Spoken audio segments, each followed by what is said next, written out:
Olá!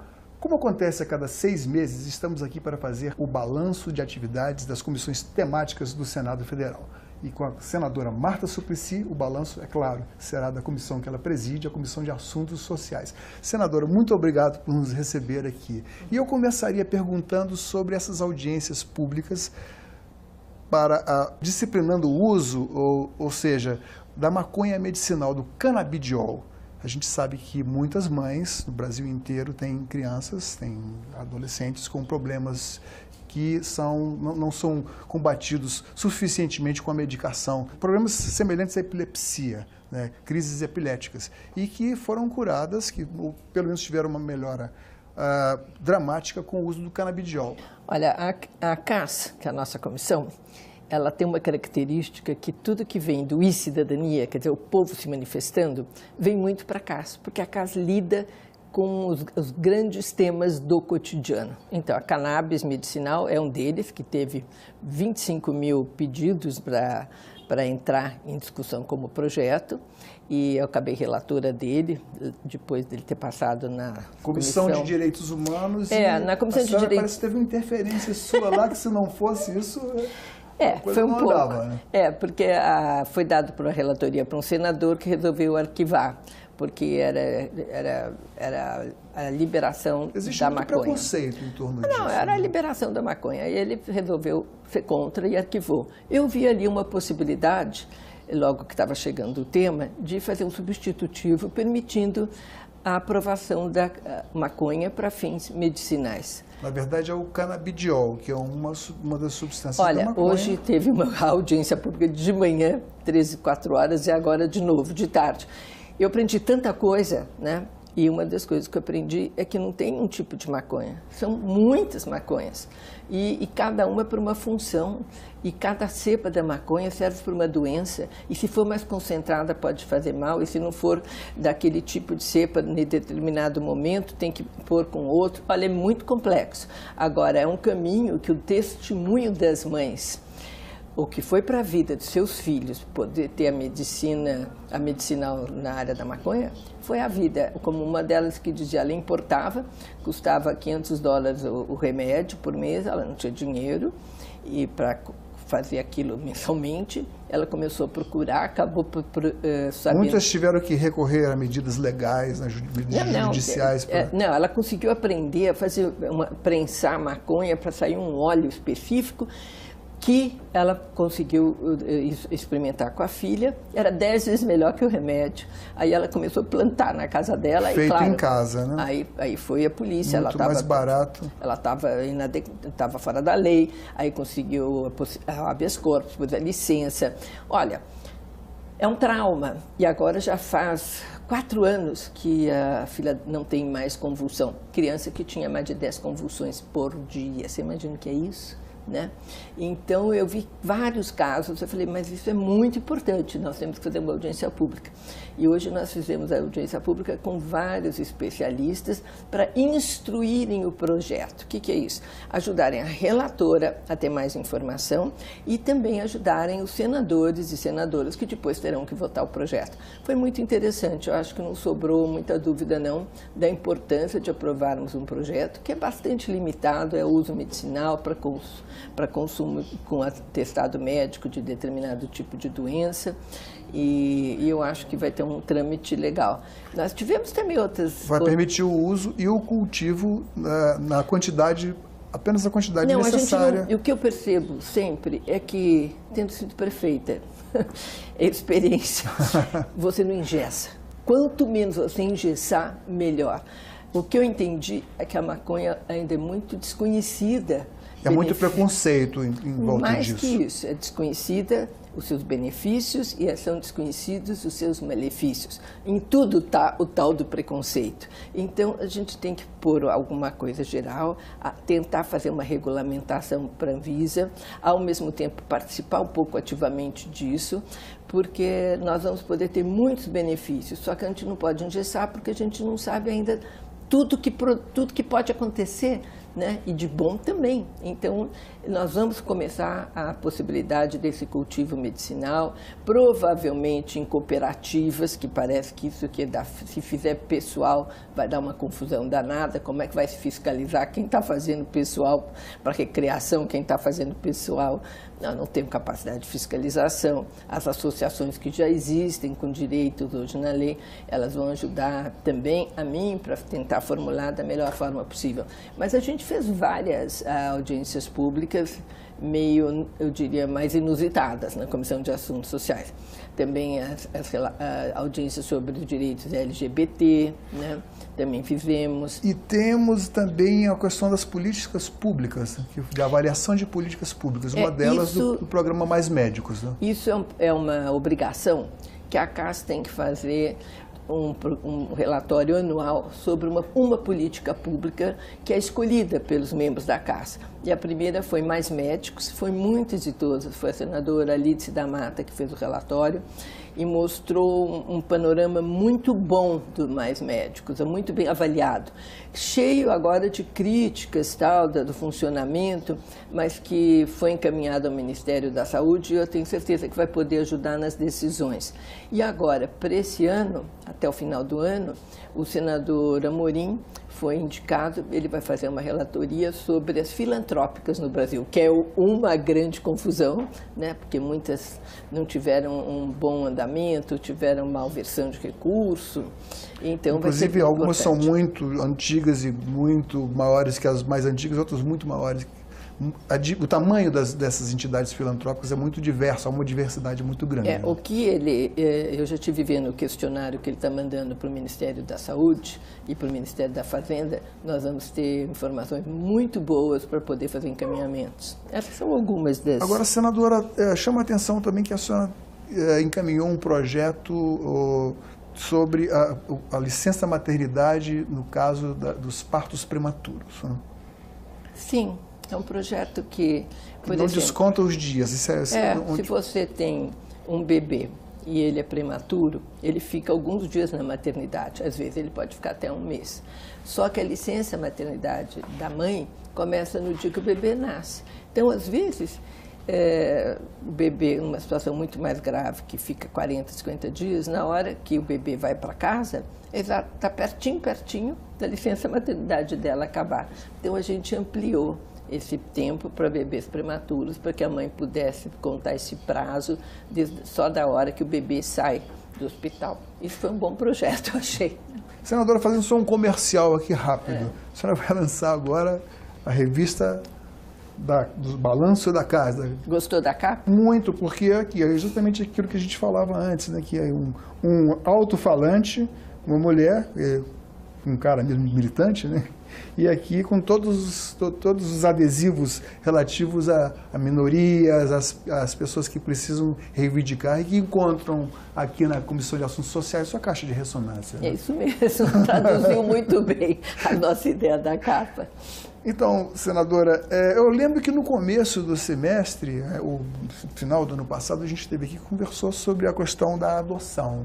Né, sobre a facilitação da adoção, que é um problema crônico aqui no Brasil. As pessoas eles querem adotar, mas a legislação é imperrável. Isso está resolvido, né? Sim, isso foi um projeto que nós aprovamos na CAS, ele foi para plenário e já é lei, agora foi sancionado pelo presidente, vai permitir a muitas famílias agilizarem o processo de adoção, principalmente quem tiver interesse em adotar criança com irmãos, né? Porque essas são as crianças que ficam lá e que têm dificuldade de serem adotadas, e crianças com doenças crônicas. Essas pessoas têm uma agilidade de adoção assim, quase imediata.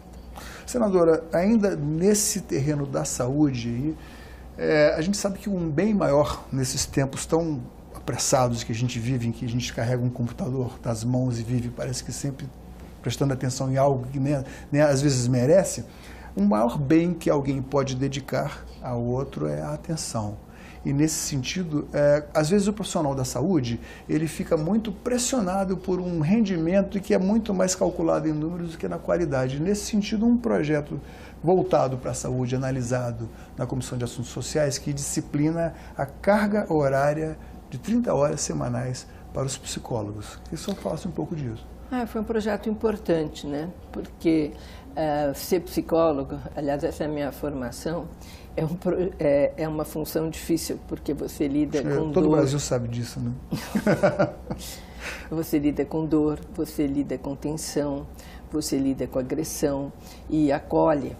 E isso tudo tem que ser elaborado e às vezes é muito pesado. Nem todos os psicólogos passam por situações de tensão desse tipo, mas psicólogo também numa área escolar vai ter momentos de tensão também. Tem muito confrontamento, às vezes com os pais, às vezes com os próprios professores, dificuldades de entenderem algumas orientações da escola. Então, alguns estados já têm esse projeto existente, né? Já tem um limite de 30 horas semanais, Rio de Janeiro, São Paulo e mais outros. Então, seria uma coisa de fazer para todo o Brasil. Vamos ver, ele está no plenário agora para ser votado. Bom, esperemos Passou que na casa. Bom, lá eu acho que tenho certeza que ia passar mesmo. Mas com relação ao ressarcimento ao Sistema Único de Saúde das despesas, a gente sabe que o SUS é um grande programa, foi muito bem elaborado, mas ele carece de recursos porque ele é amplo, às vezes a amplitude dele e o escopo dele não é atendido pela quantidade de recursos. Né? Pois é, mas esse recurso, ele estava sendo meio, diria, não é mal administrado, não dava certo. Por exemplo, se eu tenho seguro-saúde e sou atendida num hospital público, eu deveria, o meu seguro-saúde, ressarcir esse hospital público. Geralmente o hospital, agora eles estão ficando muito mais ágeis, eles conseguem. Só que isso ia para a União, né? E o Estado que gastou no atendimento daquela pessoa ficava sem o ressarcimento. Agora, essa lei até é uma lei que obriga o ressarcimento ser feito ao ente federativo e Estado ou município a qual o hospital que atendeu e tratou. Mas aí é uma briga grande, bem, senadora. Não, nós vamos ganhar, vai virar lei e vai funcionar muito melhor, porque o Estado, que às vezes recebia, muitas vezes ele não é o Estado, a União. Ela não tem a agilidade de cobrar, ela está muito distante para cobrar daquele hospital, nem está longe. Agora, o Estado ou o município, se eu tenho um hospital do município que está frequentemente recebendo gente que tem seguro médico, e isso aparece nas contas, né? Eu vou lá cobrar. Você vai permitir a fiscalização de algo que funciona, mas fica mais ou menos ali. Eu queria que o senhor falasse também sobre a rejeição, as mudanças, as indicações nas embalagens dos transgênicos. Isso a gente teve muitos projetos na casa, porque diz respeito também à vida do cidadão. Nós conseguimos barrar alguns que queriam tirar palavras, como qualquer palavra que remetesse que aquele produto tivesse transgênico, e alguns tudo que veio para cá, eu acho que aí a CAS foi muito, eu diria teve muito bom senso em não deixar a população desinformada. Nem lembro se tem aqui, quer ver? Eu vou te achar. Por exemplo, a pulverização aérea de agrotóxico em plantações poderá ser proibida no Brasil. É o que propõe o PLS 541/2015, aprovada na Casa. A proposta também veda o registro de produtos que tenham determinados ingredientes nocivos. Aí é sempre uma discussão, porque se você tem que ter pulverização, é óbvio, nós estamos na área da tecnologia, ridículo se não puder ter. Agora depende do que vai pulverizar, né?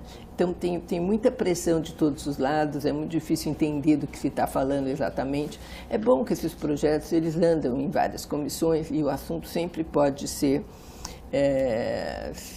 melhor debatido. Agora, foi rejeitada mudança nas regras para indicação de transgênicos nas embalagens, isso eu lembro com certeza. E o outro também que altera a lei de biossegurança, retirando a obrigação das embalagens estamparem o triângulo amarelo com a letra T, quando tiverem componentes transgênicos. Aí os senadores da Casa, as senadoras votaram contra, foi rejeitado na nossa comissão. Só que às vezes a gente vota de um jeito tem uma sensibilidade social à casa, né? Aí ele vai para outra comissão e lá passa assim, tchum. Isso é natural do jogo político também, né? Não, é de interesses, né? Porque na casa... Muitos grupos de interesses diversos. Na vezes. casa eu percebo que a maioria tem um interesse realmente social. E em outras comissões as pessoas têm interesses específicos, que elas acreditam que seja melhor daquele jeito, mas que às vezes não bate com a casa. Agora, por falar nisso, a senhora parece que mudou um bocado a dinâmica de distribuição da discussão dos temas e abriu mão da sua atribuição da pauta e dividiu com os outros senadores também, né? Sabe que isso eu acho, nem percebo, acho que tem que ser assim mesmo. A gente tem que dividir tudo, né? E acho que ali não tem ninguém que pode dizer que não recebe projetos e os mais variados. Bom, se a TV Senado vier aqui e não falar daquilo que são os direitos da mulher dentro da Comissão de Assuntos Sociais, então a gente é melhor nem vir, né? Por que eu só falasse sobre isso também? Olha, foi tanto projeto para a mulher, principalmente na área de câncer, né? Por exemplo, esse aqui, ó.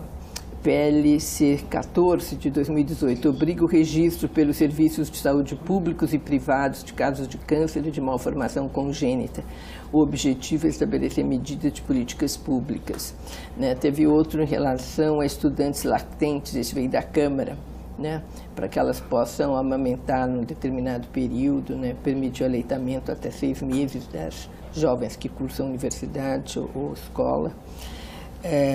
Também a simetrização das mamas e também que isso seja obrigado a ser feito pelos seguros particulares. Isso foi importante. Isso logo que possível a reparação da mama após a construção da mama já é lei. Se a pessoa faz uma mastectomia, o cirurgião, o hospital, o seguro é obrigado e o SUS a reconstruir.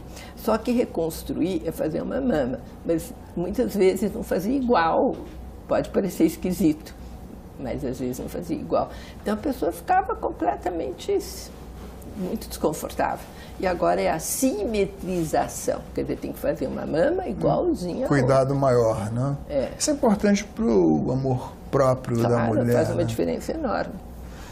Enfim, que outro projeto de defesa dos direitos da mulher, no sentido assim, mais de avanço, que contemplar os costumes atuais, por exemplo, contemplar os LGBTs, LGBTIs, dos que encontram na senhora uma defensora histórica, né? Olha, a gente tem que dar visibilidade às demandas, porque o que eu sempre percebo é que nós fazemos as leis, mas as leis aqui, nessa área, elas não são votadas, né, com facilidade. O tanto é que o judiciário caminha muito mais rápido do que a Câmara e o Senado. Por exemplo, essa lei do casamento, que é minha de 2011, a possibilidade de pessoas homossexuais se casarem com os mesmos direitos dos héteros já existe pelo Supremo desde 2011. Só que a gente quer colocar em lei, porque muda a configuração na hora que você fala uma lei, né? E isso, apesar de eu conversar com os colegas sobre a importância disso, que já existe, né? Eles dão importância, eles acham que tudo bem, mas meu eleitor, não sei. Eu acho que os senadores e as senadoras estão mais atrasados que os eleitores. Acho mesmo. Os eleitores já têm isso muito mais introjetado, dos direitos homossexuais, né? Ninguém está falando de excessos ou nada disso, está falando dos direitos que são de cidadania, né? Pagam impostos e tem que ter os mesmos direitos. Agora, chega na hora, é muito difícil o senador votar, e muitas vezes eles vêm, conversam comigo, olha, Marta, eu não quero votar contra isso, contra você, mas você não repara, eu vou sair, então eu mudo o cafezinho um pouco, porque eu não posso votar isso, apesar que eu concordo, viu? Eu concordo. Demora, né? É preciso muita habilidade, né, para conduzir tantos interesses divergentes aqui, né? Senadora, muito obrigado pela sua recepção aqui no seu gabinete para que a gente fizesse esse balanço do primeiro semestre de atividades na Comissão de Assuntos Sociais. Eu que agradeço a oportunidade de falar para tantos ouvintes o que a gente trabalha aqui. E a você, telespectador, muito obrigado pela sua atenção e até a próxima. Sempre aqui conosco, TV Senado.